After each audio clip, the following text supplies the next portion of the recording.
Halo semuanya, selamat datang kembali dalam pembahasan market harian kita hari ini di tanggal 11 Mei 2026. Kondisi market saat ini sedang berada dalam fase yang menarik untuk dicermati, terutama karena tekanan makroekonomi masih menjadi pusat perhatian pelaku pasar. Mari kita bedah lebih dalam apa yang sebenarnya terjadi di balik pergerakan harga saat ini. Penting untuk dipahami bahwa konten ini dibuat sepenuhnya untuk tujuan edukasi dan berbagi informasi saja. Segala bentuk keputusan yang diambil sepenuhnya merupakan tanggung jawab pribadi masing-masing. Selalu lakukan riset mandiri sebelum mengambil keputusan investasi apapun di aset kripto.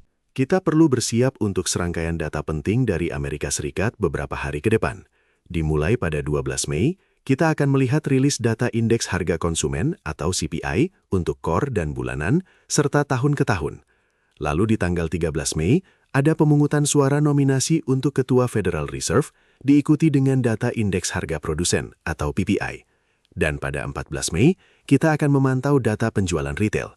Semua data ini sangat krusial karena akan menentukan kemana arah kebijakan suku bunga The Fed selanjutnya. Berita pertama datang dari sektor ketenagakerjaan Amerika Serikat.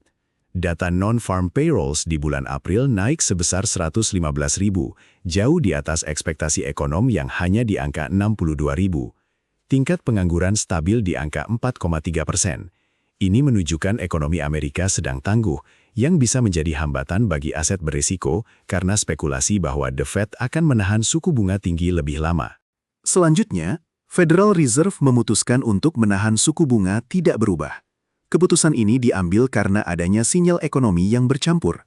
Di satu sisi, pasar tenaga kerja kuat, namun di sisi lain, inflasi menunjukkan tren kenaikan akibat harga energi dan situasi geopolitik yang memanas.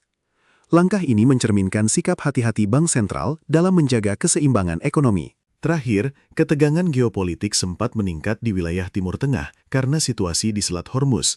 Meskipun Iran telah membuka kembali jalur pelayaran komersial, ketidakpastian ini tetap menjadi variabel yang menambah volatilitas dalam pasar keuangan global dan kripto.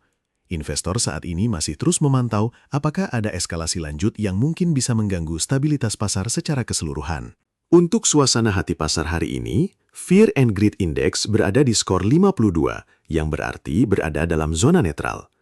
Skor ini menunjukkan investor belum memiliki keyakinan arah yang sangat kuat, dan pasar saat ini lebih memilih untuk menunggu katalis ekonomi berikutnya daripada melakukan pergerakan agresif. Melihat indikator bicycle top, kita bisa menganalogikan ini sebagai lampu peringatan di jalan. Saat ini harga Bitcoin masih berada di $73.251,77. Jaraknya masih sangat jauh dari garis indikator di $191.160.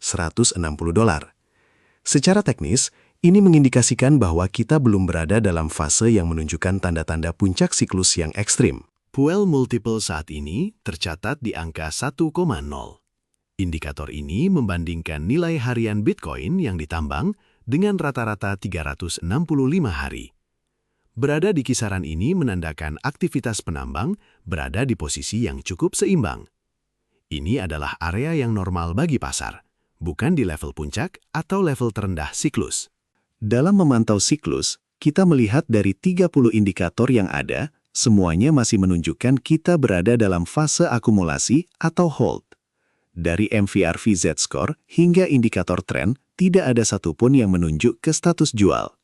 Hal ini memberikan gambaran objektif bahwa secara historis, fase saat ini belum menunjukkan tanda-tanda jenuh beli yang signifikan menurut data on-chain.